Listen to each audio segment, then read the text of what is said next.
Feeling good. Look how pretty it is. Gorgeous. Just wish I could breathe. Gotta catch my breath.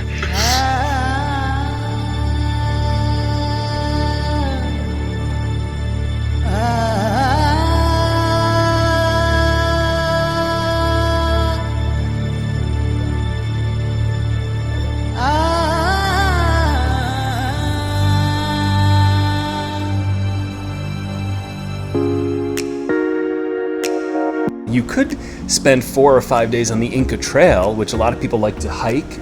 We don't have that kind of time. Usually we like to kind of go it on our own, but in this case, the tour was the most economical option. So it was about $400 to $500 each, but worth it because they did all the permits, because you have to have a permit to go to Machu Picchu. It's a 2-hour car ride From Cusco. from Cusco. Then it's a 2-hour train ride.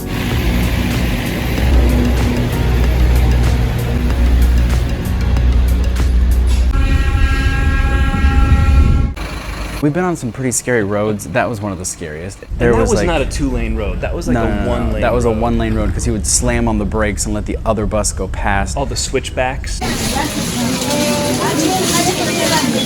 But when we got to that line, it was just a nightmare to begin with. But once we got beyond that entry point, it all opened up.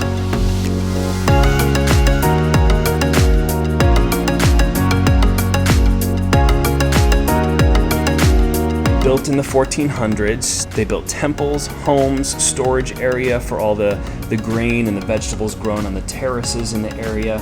But then it was only 100 years and they abandoned it when the Spanish invaded. And then it wasn't until 1900s that it was actually discovered. The prediction for us was that it was going to be cloudy and rainy all day. We got there cloudy, but then the clouds moved out. A lot of people go to Machu Picchu and actually don't get to see Machu Picchu because of the fog. So we feel extremely lucky that we were able to see all that we did see. When you tell people you're going to Peru, people ask about llamas and alpacas. They're kind of everywhere. Literally everywhere. They're very cute, very friendly. At Machu Picchu, they were kind of hopping around.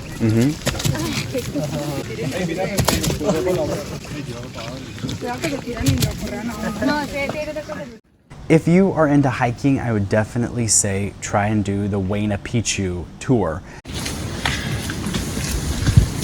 The hike itself is a little grueling, a little scary here and there, but the payoff is that you get extraordinary views of all of Machu Picchu. But toward the top, it gets really hard because the steps are so narrow, like your shoe doesn't even fit on it toward the top. You're just kind of like inching up and up and up. Oh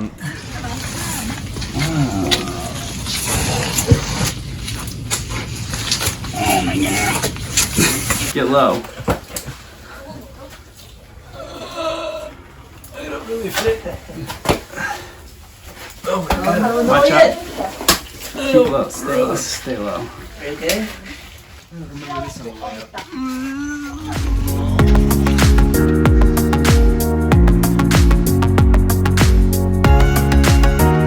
People of all ages and abilities were heading up there at different speeds. And it's a totally different vantage point too that you get when you're on Picchu looking down on Machu Picchu.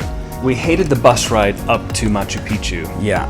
Once we got up, we said to our guide, you know what, we'll walk back down. It was a nice hike. It was a beautiful hike, and it wasn't that bad. Going downhill is not bad. I think I would call it a rainforest, right? Sure. Tree covered, it was very pretty. Good hike down.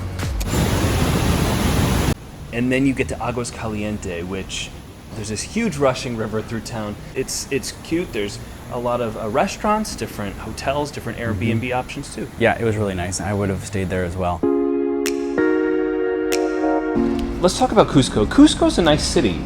If you've got just 5 days to travel like we do, I'd say at least spend 3 of those 5 days in Cusco.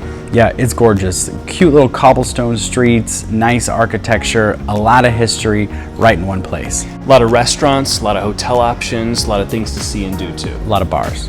A lot of bars. Another early morning, 4 a.m., left the hotel. How was that? Great. But even the ride here, you were sleeping, it was beautiful. like through the mountains, and it was on a dirt, narrow, windy road. But the views were great. The little farms and little villages we passed through, all very pretty. Yeah, look how picturesque. I mean, this is just down the road from the mountain. It is absolutely incredible. This is summer in Peru, and it's snowing a little bit on the mountains. The glacier's behind us. Probably should have worn some more layers. Gloves. Sweater. Couple more steps.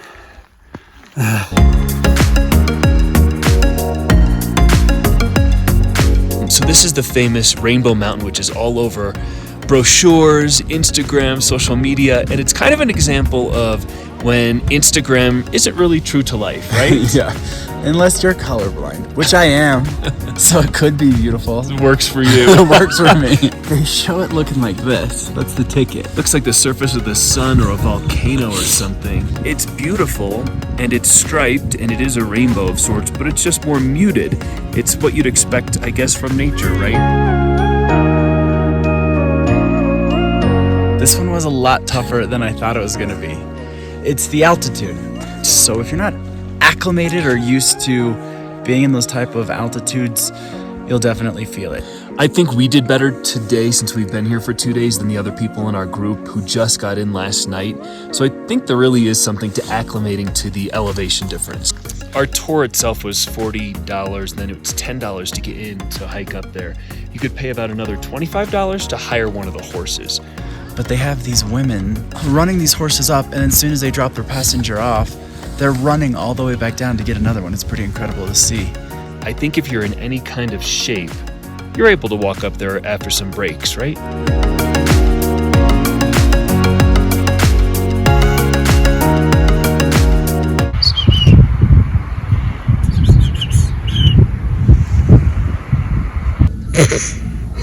If you want a photo taken with an alpaca, you'll have plenty of opportunities to do so.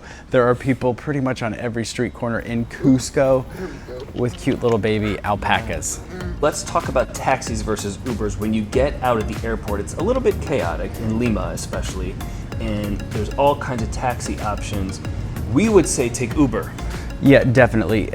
Uber is extremely cheap in Peru in general, because we took it in Cusco as well. So I would say check Uber, probably your best bet rather than paying for a taxi. The neighborhood we're staying in Lima is kind of the touristy area. It's called Miraflores. And there are parks here, there are restaurants here, the beach is here, though it's not exactly a swimming beach. We did see some surfers out there. A lot of surfers, and they want you to go to their surf school. I think a day here at the beginning of your trip, a day at the end to fly out is good enough. This was not a relaxing vacation whatsoever. We were on the go literally every single day, waking up at 4 a.m. But the Peruvian people couldn't be nicer. The food is delicious. The sights, the country itself is just an incredible place.